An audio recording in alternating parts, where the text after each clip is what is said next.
Konnichiwa, hajimemashite. This one is for the Ghibli fans. The Ghibli fans? The Ghibli fans? I still don't know. Spirited Away dives straight into a heavy fantasy-style, seductive musical score composed by Joe Hisaishi and performed by the New Japan Philharmonic Symphony Orchestra. The starting song is One Summer's Day, and you can find these songs on Spotify if you're feeling all spirited away. This music sets the vibe and digs its fantastic claws into our skin. Automatically it lures you in. Come on, Bucko. Don't you want a balloon? Unless you're like some cold-blooded psychopath, I'm sure you most likely agree. Almost instantly, subconsciously, you know you want to see what this is all about. The music compels you to lean forward and go, okay, what have we here? Shit gets wild pretty quick and pretty weird. Chihiro's parents are an example of gluttony, a detachment from what it means to be alive, to respect the world and nature. They have lost their inner child to money. It is highly likely that her father is a good person, but has lost his heart to his business, which most likely involves tearing apart the old world for development. And I think a key aspect to this movie is Chihiro's ignorance, for loss of a better term. Don't we all miss that childlike ignorance? Not knowing that the world is just a gigantic scam? Damn. The next key factor of utmost importance in the trifecta of making a brilliant animated film is, of course, the artwork. Kazuya Oga is the art director for these backgrounds. The evolving angles are incredible.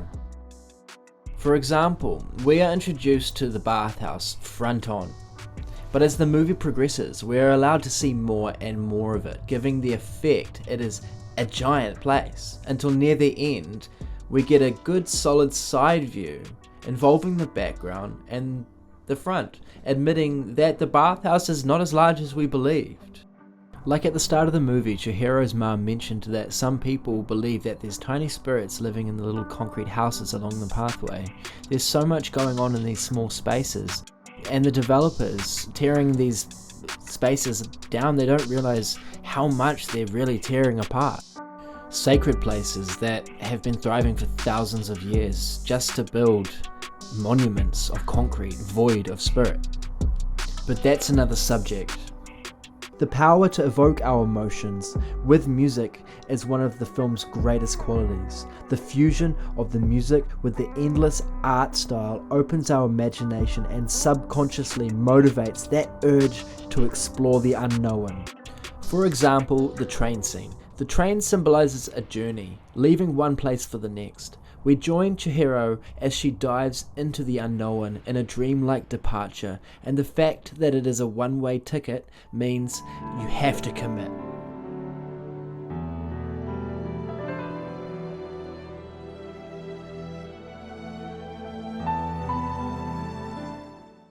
The bathhouse is a place for spirits. It's not fully clarified, but humans shouldn't really be there. Project Zero Mortals. And Haku clarifies that if Chihiro eats this food of the spirit world, then her smell will go away. And I guess this insinuates that humans smell from what they consume. They are not exactly excluded and hated, but they are frowned upon. It suggests that most of the spirits working there have a good moral compass. The spirits live in a world governed by the human world. For example, Haku only remembers that he's a water spirit with the help of Chihiro, but the river was filled in. That's why he can't find his way home. That's dark.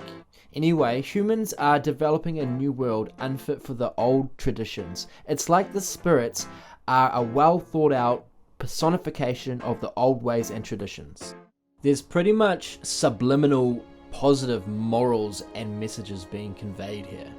The dots truly aligned, and you can feel a strong, proud history in this movie. Along comes the sludge monster. It's like a Pokemon. Muck. It's like Muck, believed to be the stink spirit, but it's Muck. This creature is covered in a binding gunk, slowly traveling from who knows where, probably Tokyo City. I don't know, man, that's weird. weirdly satisfying. But it is. You know, so you don't have to be a rocket scientist to figure out that this is a coming-of-age film. You know, Chihiro has to face fears and obstacles to find herself, you know, endure being alone, you know, and it's always heartfelt. They're always good, you know. And you know who else is really alone? You guessed it. The guy with no face. No face. This guy he's creepily alone, you know what I mean? But the loneliness is what attracted him to Chihiro. He could relate to her, you know what I mean? Especially me, your best friend. He is the spirit of loneliness. As soon as he sees Chihiro, he wants to make contact with her, but he does not possess the insight to manage this. He wants to entice her with gold. It's the only way he knows, because most of the other characters in the film were completely obsessed with the gold. Yet Chihiro is not sold so easily. She is not that shallow, and No Face cannot understand this simple concept. Cuckoo! Cuckoo! But slowly he learns from Chihiro what true friendship really is. Your best friend.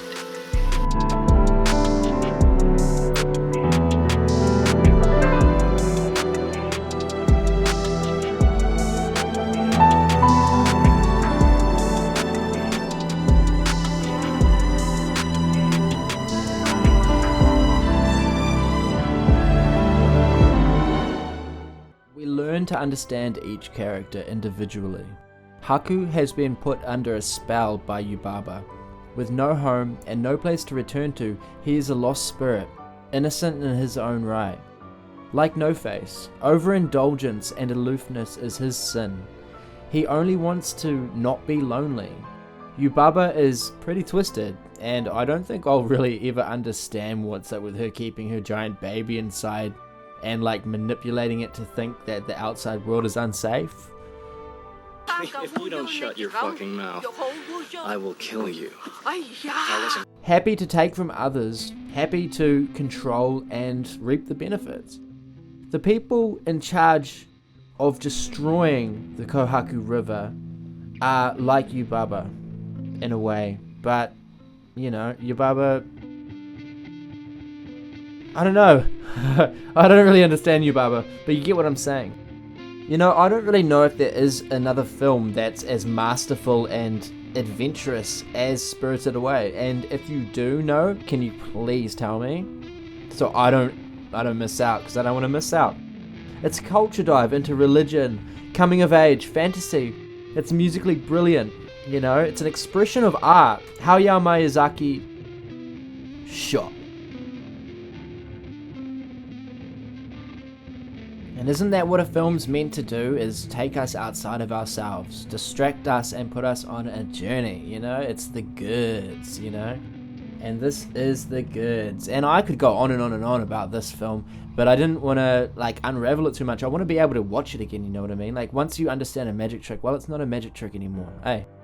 But this moment here, you know, Haku tells Chihiro to go, like, when she goes, to not look back, you know? And, you know, I'm not sure why, but I think you're just not meant to look back, you know? You know, I just think you just gotta keep moving forward, and, like, that's just it. But anyway, you know, I bring this to a close, and if you lasted this long, then thank you. And I guess it was worth doing, you know? So, like and subscribe.